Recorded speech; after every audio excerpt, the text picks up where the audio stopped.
パイのバサラカ5月24日放送分のアイドリングトークです。本編の収録準備ができるまでお付き合いよろしくお願いします。はい、メールいただいてます。ラジオネームメメントさん。ありがとうございます。風介くん、ケントさん、こんばんは。こんばんは。暑くなってきたのでエアコンを久しぶりにきれいにして動かしてみました、すると全然涼しい風が出てこない。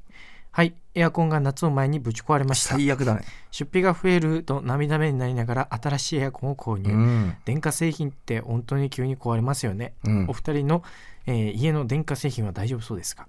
俺ね、エアコン水出てくる、それ言った方がいいよ、その引っ越す前に。あ、そう。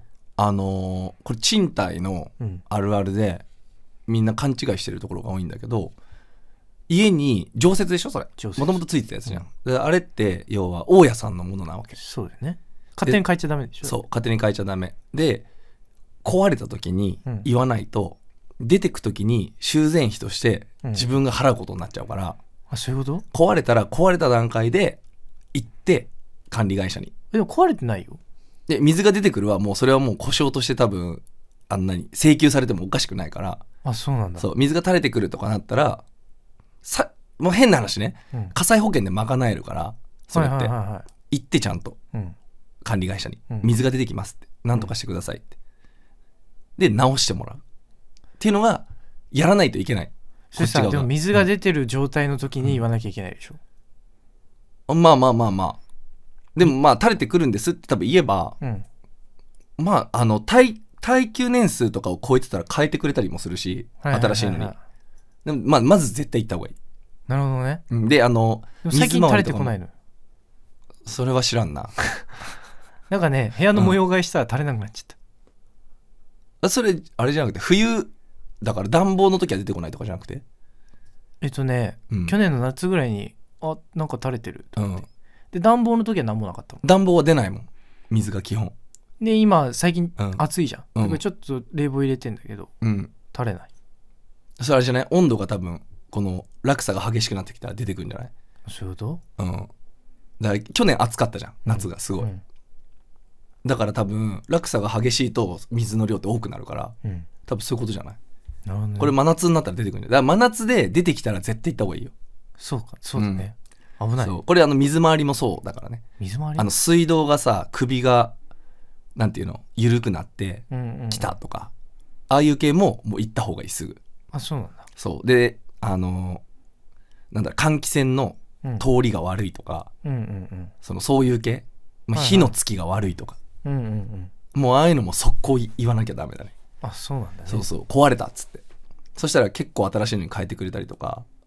うちなんだったっけ、壁紙、キッチンの前住んでた家だったんだけど、キッチンの壁紙が、まずそもそも剥がれてきた、ちょっと角がさピリって、剥がれてきたんすよねっつって、これ直せますって管理会社行って、やっぱちょっと耐久年数的にもうあれなんでちょっと変えますねって言って、めちゃくちゃ綺麗ななんかねボードみたいなに早変わりした、そこだけそうだから基本賃貸は言わないとダメだね。そうだね。そうそう。だからこの人多分持ち家なんだろうね、エアコン購入ってことは。そうだね。持ち家はだからそういうところでね、俺はもう一生持ち家を持ちたくないと思ってるタイプなんだけど、俺持ち家いいなって思っちゃう。いやさ、もう結果考えると東京都内はもう基本最低今奥から始まってるから、それを考えるとね、絶対に賃貸の方が安いんですよ、将来払っていく。確かに。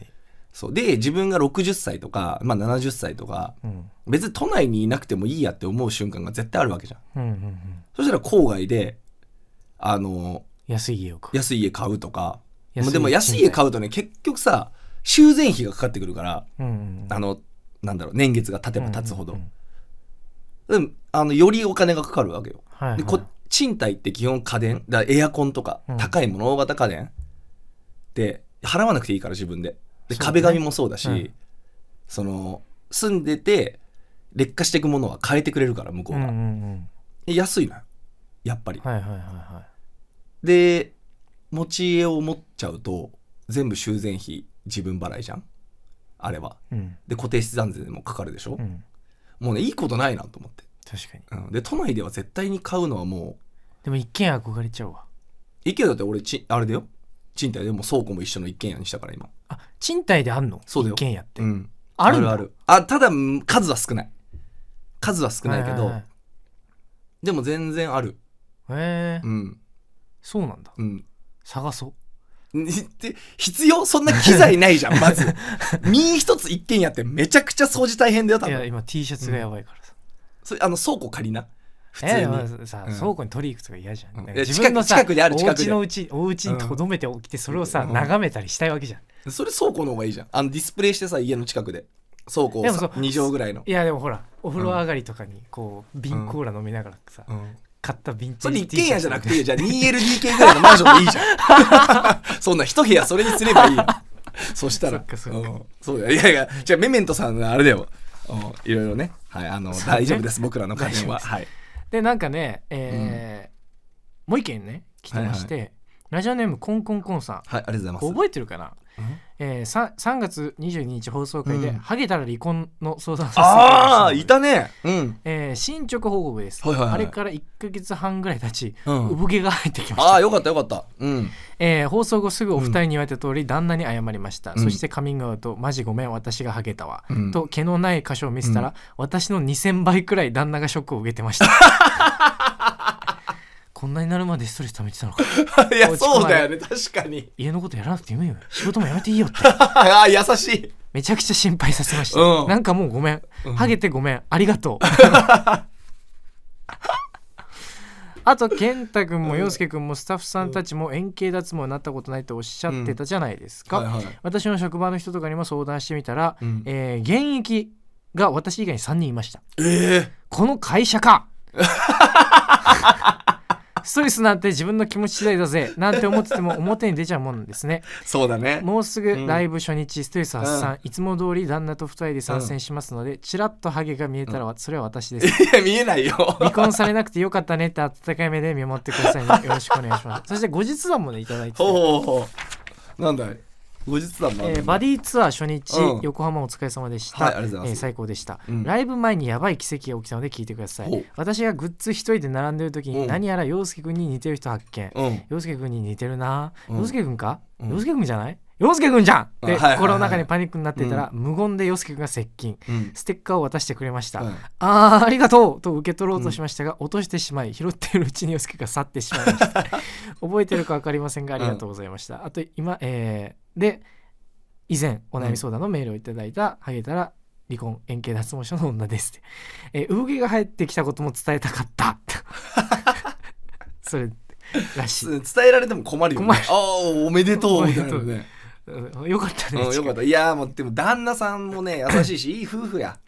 旦那と賛成しました。素晴らしいよ。よかった。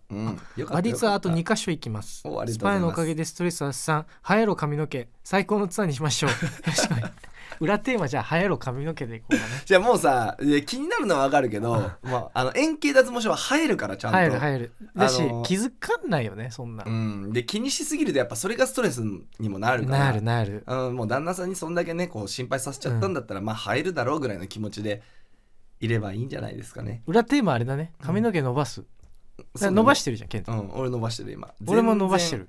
本当にね刈り上げすぎた単発の時にねもうマジでねあれ時間かかるよ。時間かかる、やっとここまでかってなってるもん今、大変だし、あとさ刈り上げのとこはブリーチしてないんだっけ。してない。だから黒が伸びてくるわけでしょ。それもそれでめんどくさくなるよ。でも15年単発やってっからさ、もういいかなってそのぐらいなんだろう、髪の長い人の言うめんどくさい、今俺可愛いから全部そうなんだ。そう嬉しいんだ。嬉しいから伸びてるのが嬉しいから今自分のね好みで単発にしてたんだけど、こんなに髪があるって、シャンプーするとき、なんかめんどくさいんだとかさ、いやこれで面白かったよ。どうしたらそうサラってなんのってそうだ、俺がなんで伸ばしてるかっていうと、ドラムを叩いてる時に髪が揺れるのかっこいいじゃんっていうので、その15年間揺れてなかったから俺、基本的に。だから頑張ってる感がね、そうさ普通のさその髪の毛ふさふさの子たちと比べるとさ、俺は2倍頑張ってるからそう別にさなんていうのパフォーマンスを前面に出すタイプのドラマーではないからいいんだけど、でもそういうドラマでも髪が揺れるだけでパフォーマンスになっちゃってる時ってあるわけ。そうだね。揺れるから頭のさ、うんうんうん、髪が。でも単発ってパフォーマンスしなかったらしないなのよまず動かないから、うん、パフォーマンスしてない時でもパフォーマンスしてるように見える。そう、っていうのはやっぱ利点じゃん、利点だね、って考えて伸ばし始めたんだけど、俺高校の頃ぐらいかなまあ20歳前半ぐらいが多分最後なわけよ、もう伸ばしてたのって。その時も俺動いてなかった髪が硬くて、なんてカツラみたいにさカツラの人ですかみたいな、この根元から動いちゃうタイプサラサラじゃなくてズッズッって動くタイプ。それもアイロン通すしかない、あともう宿毛だよね、でもアイロンでなるんだって思って。なる、だからねちょっと最近はアイロンもちゃんとかけようと思ってでもねかけすぎると今度チリチリになってくるから痛んで。そうなんだよね、で髪も染めてるしね。そうだから今全然乾かないでしょ。そうだね、もう3秒で乾いてたからね今まで。そう、俺大変だよ、大変そう、全然乾かない、今だから最近風呂上がりにドライヤーするようになった、知らなかった。いや必要なかったもん。単発だってさ手で、素手の手で刈り上げた部分シャシャシャシャってやったら乾くから基本的に単発は乾かしそうはやった方がいいよ、本当にねドライヤー10秒ぐらい当てるとマジで乾くのよ、単発って。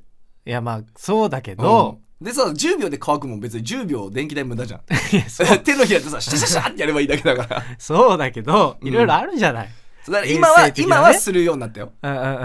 いや衛生的っていうか家歩いてたら乾いてるから。いやそれ乾いてないからあれね、よくないよ。そうなの？髪の毛って水分に弱いじゃん。ちょっと知らない。髪の毛は水分に弱いの。そうなんだ。そう、だからよりもっとキシキシになって、伸ばした時にもっと乾くなるよ。今はしてるよちゃんと今はちゃんとしてるじゃあもう生え変わってたらいいよ、じゃあ。生え変わってないねはい、ということで、本編収録準備できたので、アイドリングトークはここまでです。本編は毎週土曜深夜1時から FM 福岡で放送中です。ぜひ聞いてください。お願いします。それでは本編の収録へ行ってきます。